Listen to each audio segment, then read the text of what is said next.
महाराष्ट्रामध्ये सध्या झटका, हलाल आणि मल्हार प्रमाणपत्र या नव्या वादाला तोंड फुटले. मंत्री नितेश राणेंनी अलीकडेच हिंदूंनी झटका मटण खावा, हलाल मटण खाऊ नये अशा आशयाचं वक्तव्य केलेलं. राणेंच्या वक्तव्याचा अनेक सामाजिक संघटना आणि राजकीय नेत्यांनी विरोध केला.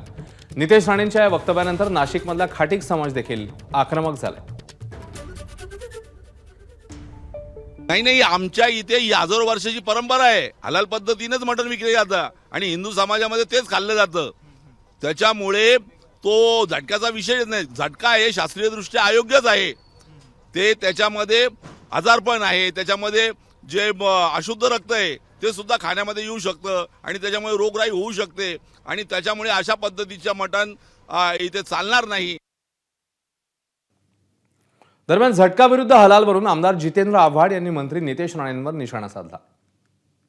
अजूनही महाराष्ट्राला मी समजून सांगतो, हा मुद्दामून कळला गेलेला खेळ आहे. कुठल्याही धार्मिक पुस्तकामध्ये मला दाखवा की हिंदू म्हणजे खास करून आपल्या ह्याच्यात म्हणजे पूर्ण देशभरात झटका मटण खातो. मला एक कुठलं दुकान दाखवून द्या. हिंदू खाटीक सुद्धा त्यांच्या कापण्याची जी पद्धत आहे ती हलालच आहे.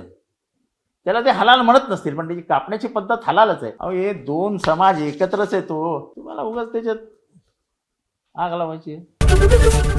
एबीपी माझा, उघडा डोळे बघा नीट.